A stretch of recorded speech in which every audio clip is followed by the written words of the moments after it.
I got a feeling that tonight will be the best night I can feel it. When I see you around my heart start to healing. 구독자 여러분들 안녕하세요. 케니입니다. 오늘은 드디어 튀르키예 여행기를 그중 이스탄불 제1편을 업로드합니다. 과거 터키라는 이름으로 불렸던 신비로운 국가 튀르키예, 동서양이 조합된 듯한 아름다운 건축물들, 무수히 많은 볼거리와 즐길거리들, 그리고 다채로운 먹거리까지 약 4편에서 5편에 걸쳐서 영상들이 업로드될 예정이고요. 터키의 아름다운 모습들을 최대한 여러분들에게 보여드리겠습니다. 본격적인 영상 시작 전에 좋아요 한 번씩 클릭 부탁드립니다. 네, 일단 가장 먼저 비행기를 타려면 공항으로 가야겠죠. 티켓을 구매 후 공항 버스에 탑승. 일정에서 가장 설레는 순간이 아닐까 싶습니다. 인천대교를 건너 바다를 넘어 어느덧 인천국제공항에 도착했습니다. 아직 8월이라 그런지 사람들이 많네요. 우선 터키의 리라는 환율이 매우 불안정하기 때문에 가능하시면 국내에서 환전을 해서 유로나 달러를 가지고 터키 현지에서 바꾸시는 게 유리합니다. 그래서 저도 미리 인터넷 어플로 환전 신청을 했고 이렇게 ATM기에서 제 소중한 유로를 뽑아갔습니다. 저기에 제가 타고 갈 항공편이 보이네요. 아직 시간도 남았고 돌아다니기 전에 점심부터 먹으려고 합니다. 어차피 튀르키예로 넘어가면 한동안 한식을 못 먹을 거기 때문에 한국에서 먹을 수 있는 메뉴를 먹었습니다. 먹고 입가심으로 커피 한 잔 걸쳐주는 건 기본이죠. 출국 심사를 마치고 면세점 구역에 들어왔습니다. 역시나 안에도 사람들이 많네요. 이제는 코로나가 풀려서 각종 면세품들도 정상적으로 다 들어오는 것 같고 진열도 많이 되어 있습니다. 작년에 독일에 갔을 때와 비교하면 분위기가 많이 달라졌어요. 저 케니도 당연히 가볍게 쇼핑해줬습니다. 스와치 시계를 하나 구매했고 뒤에 보시는 건 신라 면세점에서 구매한 에르메스 향수입니다. 너무 많이 들고 가면 손이 무거우니 우선 국내에서는 이렇게 가볍게만 구매했습니다. 네, 이제 정말로 비행기에 탑승하여 튀르키예로 떠났습니다. 맛있는 기내식들을 먹다 보니 어느덧 이스탄불 공항에 도착. 공항의 첫 이미지입니다. 비행기에서 내린 후 수화물을 찾으러 걸어갈 때 보이는 모습인데 정말 예상했던 것 이상으로 웅장하고 큰 공항의 모습에 놀랐습니다. 정말 엄청난 규모예요. 참고로 이스탄불 공항은 현재 2023년 기준으로 세계 최대 규모의 공항으로 2019년, 즉 나름 최근에 건설돼서 모든 시설들이 크고 깨끗했어요. 나중에 공항에 관해 상세하게 설명드리는 영상도 올려보겠습니다. 공항에서 짐을 찾고 지하 2층으로 이동하여 하바이스트 버스 터미널로 이동합니다. 저는 16번 승강장 탁시맹 버스에 탑승했습니다. 터키 현지는 이미 9시가 넘은 밤이어서 호텔에 투숙해서 씻고 거의 바로 잠들었는데요. 제가 머문 숙소는 미드타운 호텔이라는 탁심 번화가에 위치한 곳이었는데 다행히 생각보다 깔끔하고 시설도 좋았으며 직원분들도 정말 친절하셨어요. 터키에서의 첫밤이 지나 어느덧 아침이 밝았습니다. 호텔에서 바라보는 시내의 모습인데요. 오늘 아쉽지만 살짝 구름이 끼어있네요. 하지만 날씨가 갈수록 좋아지니까 걱정하지 마세요. 일정을 제대로 소화하려면 우선 아침부터 든든하게 먹어야겠죠. 호텔 조식이 포함된 곳이었고 생각보다 굉장히 잘 나가서 배부르게 먹고 든든하게 하루를 시작했습니다. 밖으로 나오면 가장 먼저 보이는 건 바로 탁심 광장입니다. 탁심은 이스탄불에서 교통 중심지 중 하나로서 각종 대중교통 수단들의 허브가 되고 있으면서 동시에 가장 핫한 길거리 이스타칼 거리 바로 옆에 위치하고 있는 관광 요충지이기도 합니다. 우선 이스티칼 거리나 탁심은 나중에 살펴보도록 하고요. 오늘 오전에는 이스탄불의 가장 핵심 관광구역인 구시가지 쪽으로 이동할 거예요. 지금 보시는 노란 박스는 이스탄불에서 사용되는 종합교통카드인 카르트를 구매 및 충전하실 수 있는 기계입니다. 저도 당연히 주기적으로 충전해서 사용했었어요. 이스탄불에서 트램, 지하철 또는 경사노선 등은 사용법이 한국과 비슷합니다. 대중교통이 생각보다 잘 깔려 있어서 여행하는데 그리 불편하지 않아요. 이렇게 게이트를 통과하면서 카드를 대주고 안으로 들어가시면 됩니다. 정말 쉽죠? 현재 저는 T1 트램을 타고 이동하는 중입니다. T1 트램은 관광객들은 물론 현지인들도 가장 많이 사용하는 대중교통 수단인데요. 지도로 보시는 것처럼 핵심 관광구역은 물론 다리를 넘어 탁심 광장 근처 카바타스까지 쭉 이어지기 때문이죠. 저는 위에서 거꾸로 내려가는 중입니다. 이제 트램에서 내려서 아야소피아 광장 쪽을 향해 언덕을 올라가는 중이죠. 아직 시간이 이른 시간이라 사람들이 적네요. 참고로 현재 시각은 오전 8시입니다. 역시 서두르기 잘했어요. 원래는 관광객들이 이 공원 전체에 넘쳐나고 줄을 몇 시간을 서야 들어가는 이곳을 저는 바로 들어가게 됐습니다. 보세요. 뒤에 줄이 벌써 엄청 길어져 있죠? 무조건 아침 8시쯤에 오셔서 줄을 서 있어야 됩니다. 아침형 인간이 되세요. 안 그러면 최소 1시간 이상 기다려야 됩니다. 보안 검색대를 통과해서 들어가면 바로 옆에 아흐메트 3세의 분수가 있고요. 더 안쪽으로 걸어 들어가면 대성당의 멋진 벽들과 첨탑들을 옆면에서 이렇게 보면서 입구로 들어가실 수 있습니다. 자, 그럼 이제 정말로 하기야 소피아에 입성합니다. 정말 웅장하고 화려한 내부가 여러분들을 반기는데요. 하기야 소피아 또는 아야 소피아 대성당은 이스탄불에서 가장 유명한 랜드마크로서 537년도에 설립되어 그리스 정교회 성당, 로마 가톨릭 성당, 모스크를 거치면서 다양한 종교와 문화를 융합하여 섞인 종교 건물의 끝판왕으로 자리 잡게 됐습니다. 2020년에 모스크로 바뀌게 되면서 이렇게 모두에게 무료로 최근에 개방되었죠. 거대한 내부 공간과 돔, 화려한 문항과 장식들, 알라의 이름이 새겨진 원판, 대천사 미카엘과 가브리엘을 묘사한 모자이크, 우주를 표현한 옴팔리움, 많은 사람들을 치유했다는 전설의 소원의 기둥 등 많은 볼거리들로 이곳에서만 1시간 이상을 주변을 살피면서 보기만 해도 즐겁답니다. 역시 왜 터키의 영원한 넘버원 랜드마크인지 알 것 같네요. 참고로 성당 내부로 들어오시려면 이렇게 신발을 벗고 들어오셔야 돼요. 신발장에 신발을 넣어주셔도 되지만 저는 혹시나 신발을 분실하면 안 되기 때문에 이렇게 따로 신발 주머니를 들고 왔어요. 이스탄불의 무수히 많은 모스크에 들어가시려면 신발을 매번 벗으셔야 하니까 신발 주머니를 가지고 다니는 걸 추천드릴게요.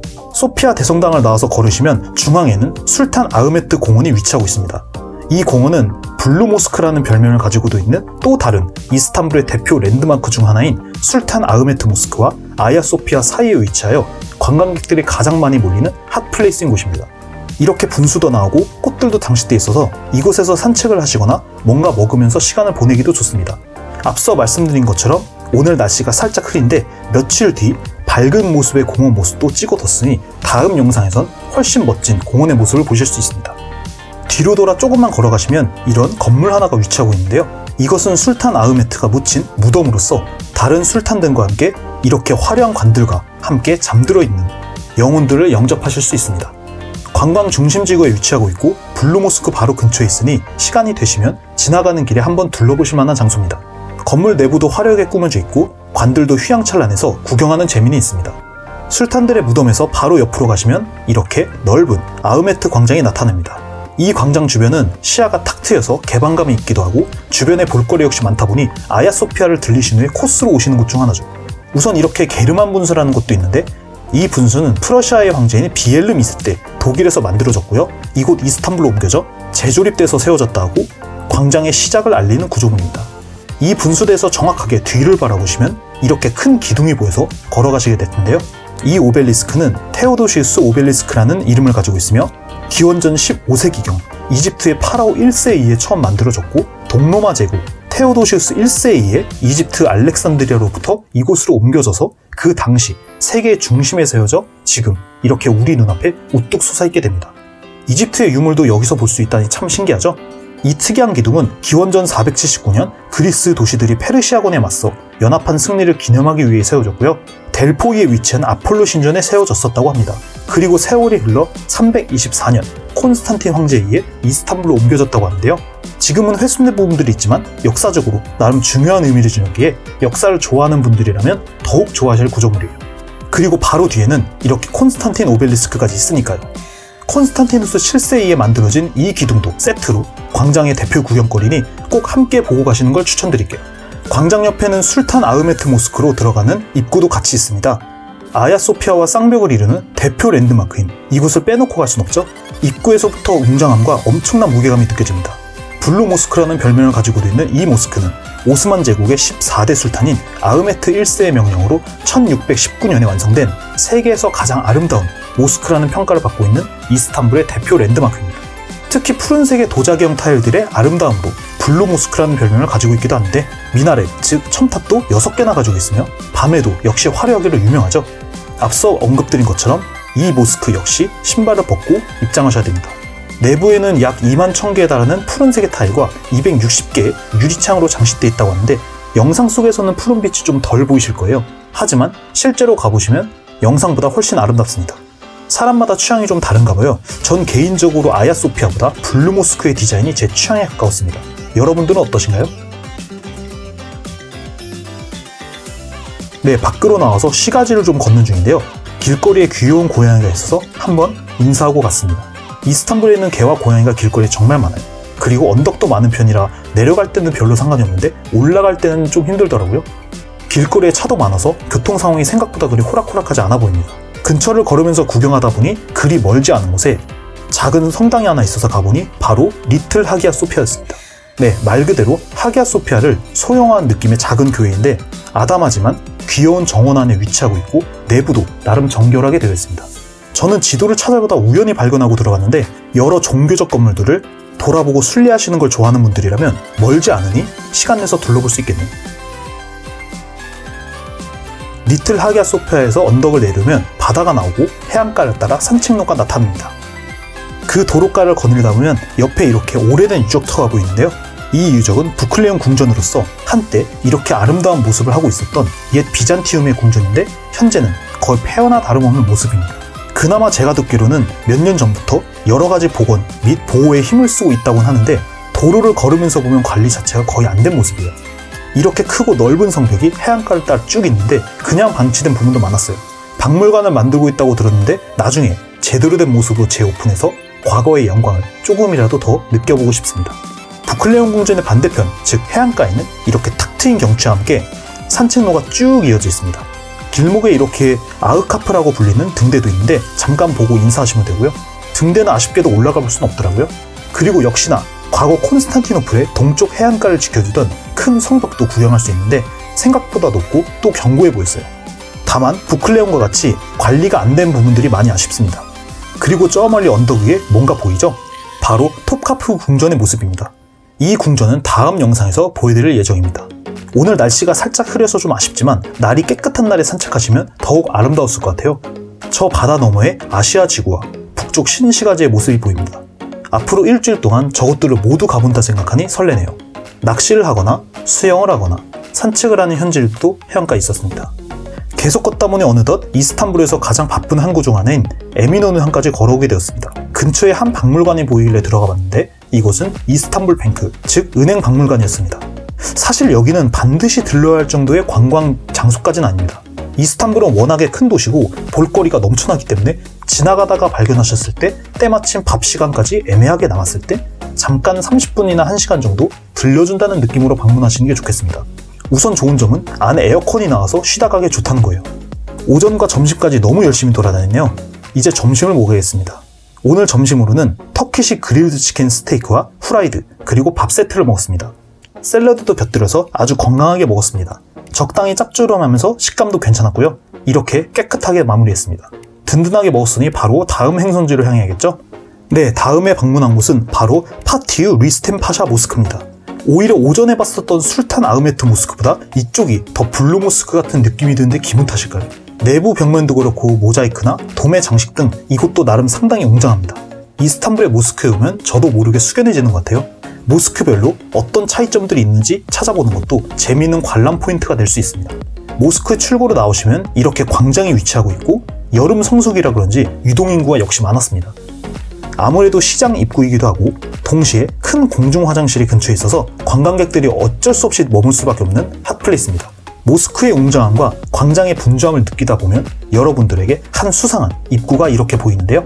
이스탄불의 대표 바자르 중 하나인 무스르 차르슈입니다. 무스르 차르슈는 1603년에 만들어졌으며 예니차르슈 등의 이름으로 불리고 있었지만 18세기 중반이 되면서 이집트 향신료들을 많이 취급하게 되었답니다. 그래서 별명으로 이집트 바자르라는 뜻의 무스르 차슈르라고 불리게 됐고요. 향신료를 취급하는 가게들이 많아지고 실크로드나 여러 동양의 무역상들과의 교역도 활발해지면서 스파이스 바자르라고도 불리게 되었습니다. 보시는 것처럼 내부는 미로처럼 이루어진 길목마다 셀 수도 없을 만큼 많은 상점들이 여러분들의 지갑을 열기를 기다리는 곳이죠. 스파이스, 터키시 딜라이트, 캐시미어, 가죽 제품, 주얼리, 취급하는 부품들도 종류가 다양해 관광객들도 필수로 방문하는 곳입니다. 바자르 입구와 근처에는 많은 관광객들이 모여있는 광장이랑 붙어 있어서 혹시나 모를 소매치기도 조심하세요. 오전 일찍부터 쉬지 않고 많이 돌아다녔습니다. 잠시 쉴 겸 숙소가 있는 탁심으로 이동하려고 하는데요. 트램을 타는 사람들이 워낙에 많아서 낑겨 탔네요. 카바타스에서 내려서 이렇게 생긴 곳으로 내려가시면 경사 노선 열차를 탑승할 수 있는 곳으로 가게 됩니다. 바로 이렇게 생긴 게이트를 통과하시면 되고요. 반대편으로 들어가지 않게 조심하세요. 탑승하는 방법은 지하철이나 트램과 동일합니다. 호텔에 들어가기 전에 근처 슈퍼에서 간단한 간식거리들을 살 겸 들렀습니다.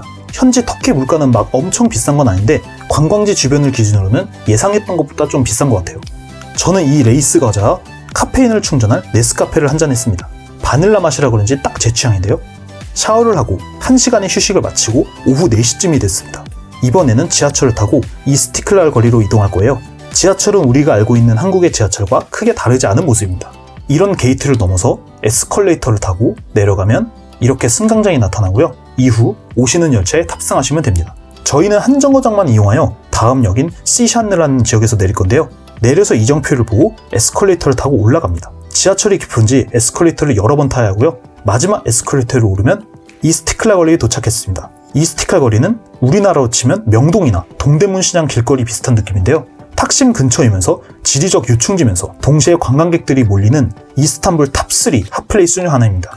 양옆으로 무수히 많은 가게들이 있어서 눈 호강도 하실 수 있고 쇼핑은 물론 영화관, 박물관, 미술관, 술집 등도 있어 이스탄불 북부 문화의 거리와 같다고 볼 수도 있죠.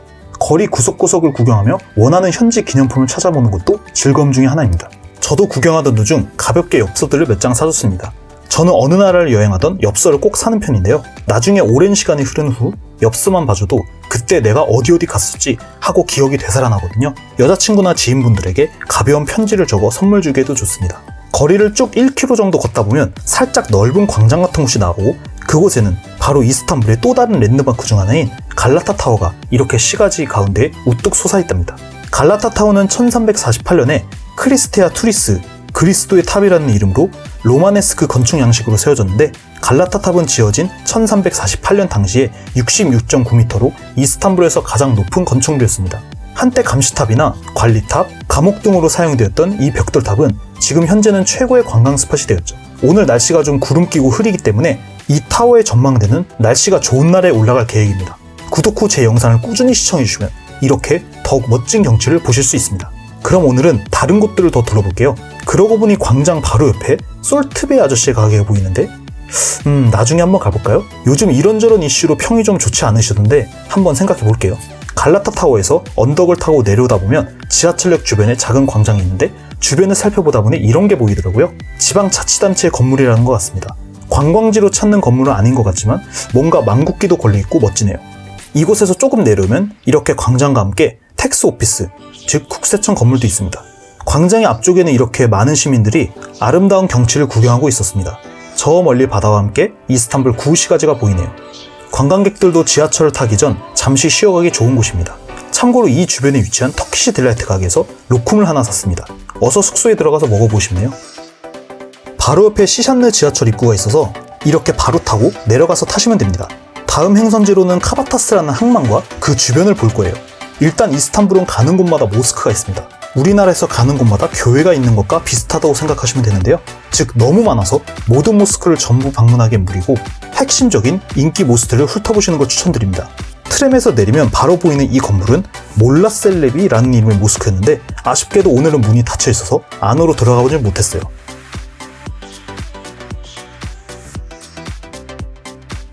카바타스역에서 우측으로 가면 핀디크리 공원이라는 게 있는데요. 그곳에 한 모자상이 있어서 한번 찍어봤습니다. 이스탄불에는 공원과 녹지들이 잘 구성되어 있습니다. 그래서 보시는 것처럼 시민들에게 좋은 휴식처가 되어준답니다. 유럽스럽게 꾸며진 아름다운 공원들도 많으니 산책 한번 해주는 것도 좋습니다. 페리에서 우측으로 걷다 보면 둥근 원형의 건물이 하나 나타납니다. 이것은 이스탄불의 간판 홈구장 베시타스 경기장입니다. 시간이 늦기도 했고 특별한 일정이 없어서 저는 그냥 이렇게 구경만 했는데 경기 일정이랑 조율해서 관람을 하실 분들은 위치를 참고하시면 될 것 같아요. 체력이 된다면 탁심에서 바로 걸어오실 수도 있습니다. 이동 차량이 굉장히 많고 교통 중심가이기 때문에 버스를 타시면 길이 더 막히실 것 같아요. 그리고 경기장의 반대편에는요, 이스탄불의 또 다른 랜드마크인 돌마바흐체 궁전이 있습니다. 현재 시각은 오후 7시를 가리키고 있어서 이미 문을 닫았기에 다음 날에 방문하고자 해요. 바로 옆에 있는 모스크도 함께 말이죠. 열심히 돌아다닌 만큼 저녁도 먹어야겠죠? 한적한 탁심의 식당가에 자리를 잡았습니다. 우선 시원한 콜라를 드링킹을 한잔 해주고요. 식전빵을 올리브와 함께 찍어 먹으니 새콤하고 좋습니다. 메인 메뉴는 발라반 케밥류를 먹었는데요. 일종의 다진 케밥 요리를 미트볼처럼 만들었다고 보시면 됩니다. 맛도 괜찮았습니다. 이렇게 다 먹고 인증샷도 찍었죠. 그리고 터키에서 식후에 자주 마시는 차이티로 마무리했습니다. 차이티는 따뜻해서 속을 차분하게 내려주는 기분이에요. 설탕도 주기 때문에 기호에 따라 취향껏 넣으시면 됩니다. 숙소에 도착하니 어느덧 8시가 넘었네요. 숙소에서 보는 이스탄불의 밤입니다. 오늘은 본격적인 여행의 첫날이기도 하고 제가 또 잠을 비행기에서 잘 못 자서 피곤한 상태였기 때문에 좀 일찍 잠에 들었어요. 내일은 더욱 멋진 곳들이 우리를 기다릴 겁니다. 화려하고 웅장한 궁전, 술탄이 거닐었던 아름다운 정원과 케니가 추천하는 최고의 포토스팟, 신비함이 가득한 역사 박물관들, 그리고 빠지면 서운한 또 다른 웅장한 모스크. 휘황찬란한 이스탄불의 야근과 먹거리, 이 모든 것들이 다음 영상으로 준비되어 있습니다. 좋아요와 구독 버튼 클릭 부탁드리고요. 저는 다음에 더 볼거리가 많은 이스탄불 여행기 제2편으로 인사드리겠습니다. 다음 영상에서 만나요. 켄이었습니다. 감사합니다.